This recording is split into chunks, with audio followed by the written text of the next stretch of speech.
Look, how did you, after traveling literally the whole world, you went to Japan, Australia, Singapore, Malaysia, Canada, the US, New Zealand, you traveled the whole world.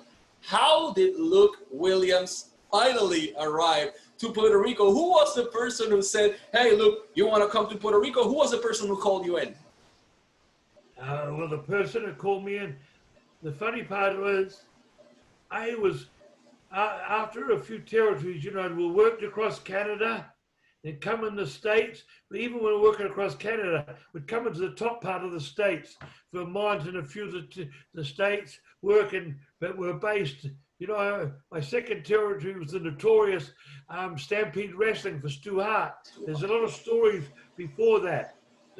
The first territory, I'm going to tell you, just a short, the first territory I went in North America in 72 was Grand Prix, which was out of Montreal, which was running 3 towns a night, and the Rougeaus were the opposition, and they were running 1 to 2 towns a night.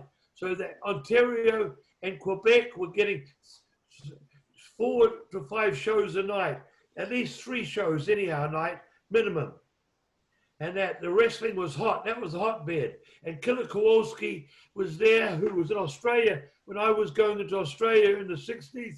And of course, Butcher Me had wrestled Andre in New Zealand non-stop for a month. So he was the main baby face in that first territory, and Kowalski was main heel. So of course, and the people who brought us over there was the Vachons, Morris and Mad Dog and Butcher. So we were sort of, after a month, we were doing the main events in the third town or the semis.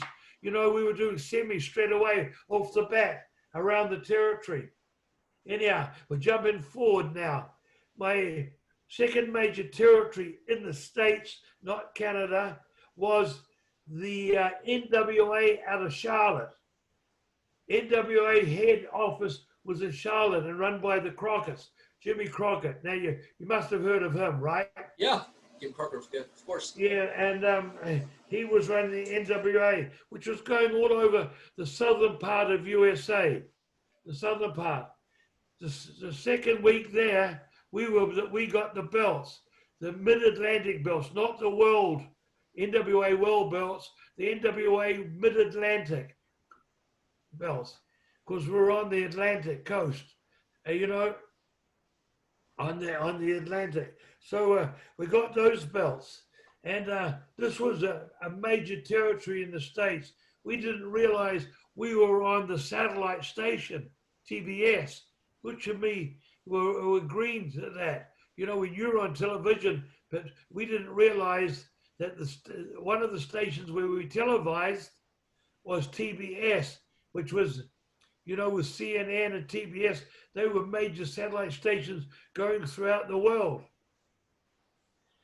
After 3 months or 6 months there, we gave our notice, maybe 5 or 6 months, we gave our notice. A friend of ours who we knew well from Puerto Rico, but he was a Canadian, but he married a Puerto Rican woman and he lived down there, Frenchie Martin, a big star in the 70s when Carlos Colon opened. Frenchie and Rick Martel's brother, Michel Martel, and Frenchie Martin were big stars for WWC in the 70s. And Frenchie called us, this was in 72, because he'd been in New Zealand for years. He permanently based there for a while, working for New Zealand promoters. And he called us and he said to us, we need a heel tag team down here. And we asked him, how much can we make a week? And he told us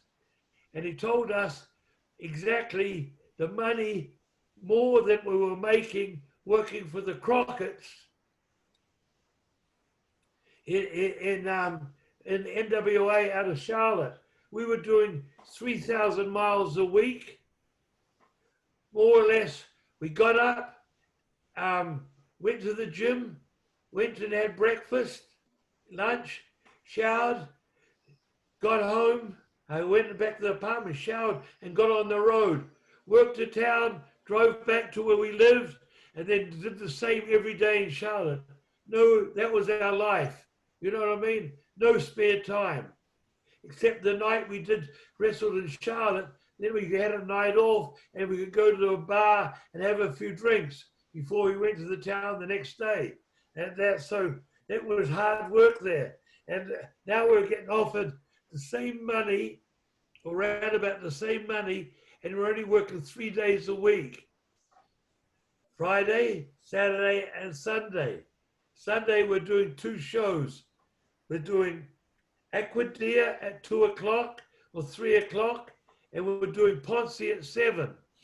And of course, Ponce, Carlos had another crew starting the show there, not the same crew. It was in Aquadia because they wouldn't get across there to do the 7 o'clock. So we were the last match all the time, so we would come across after.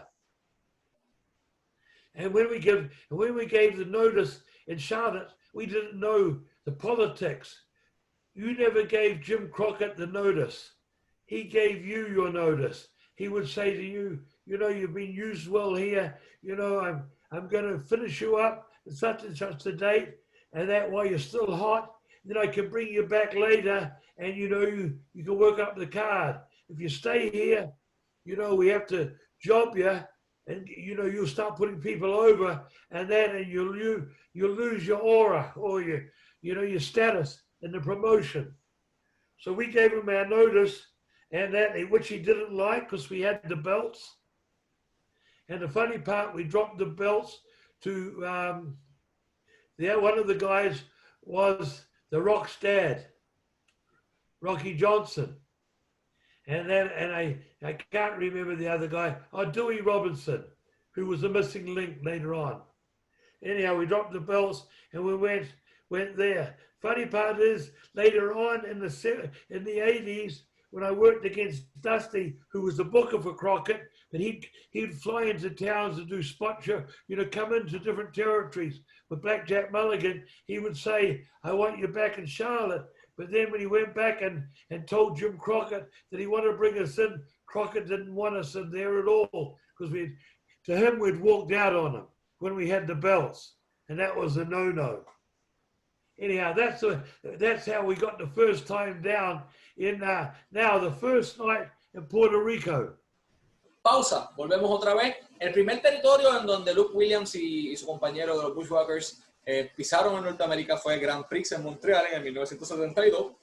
Y en aquel momento el territorio estaba tan caliente que había un mínimo de 3 shows por día y 5 shows por día hasta máximo. O sea, imagínense ustedes luchar 3 o 5 veces en un solo día, devastador.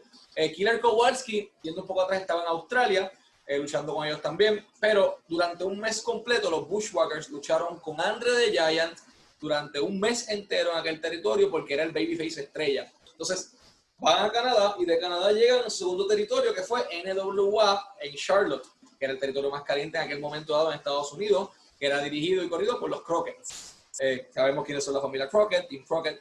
La segunda semana que estaban allí en NWA, ganaron los campeonatos en parejas Mid-Atlantic, que era en aquel momento dado los títulos en parejas principales del mundo entero. Es uno de los territorios principales en aquel momento, entonces no sabían que se estaban transmitiendo su programación en TBS y estaban a través de todo el mundo. Yo pensaba que estaba en local, pero no, eso fue worldwide. Entonces 6 meses después de estar en la NWA, reciben, déjame buscar, no lo encuentro, reciben una llamada y de repente los llama Frenchy Marvin de Puerto Rico y lo llama Michelle Martel de igual manera, que eran superestrellas acá en Puerto Rico en los 70, y llamaron y necesitaban un equipo rudo. Frenchy les dijo que iban a ganar exactamente lo mismo que estaban ganando para NWA, hasta un poquito más, pero luchando solo 3 días a la semana.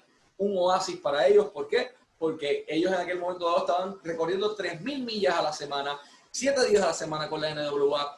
Iban de su casa, donde están viviendo en Charlotte, hasta otro pueblo de Carolina del Norte y daban toda la vuelta y volvían a la casa todo el tiempo. Tal vez tenían un día o medio día libre a la semana y no era suficiente, pues entonces trabajando por menos cantidad de días, o sea, 3 días, ofreciéndole lo mismo, ¿quién dice que no?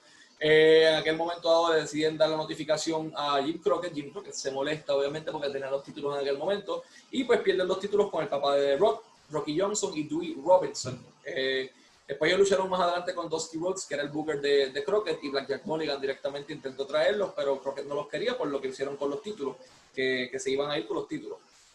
Nada, en Puerto Rico en aquel momento habían 3 eventos por semana, eran viernes, sábado y domingo. Los domingos específicamente habían 2 carteleras, una en Aguadilla a las 2 de la tarde o 3 de la tarde, y una en Ponce, al sur de Puerto Rico, a las 7 de la noche todos los domingos, con equipos de producción distintos. Allí en Ponce, ellos luchaban las 2 carteleras, eran siempre la estelar porque tenían que bajar de Aguadilla corriendo para allá, para Ponce, para poder llegar a tiempo a la cartelera.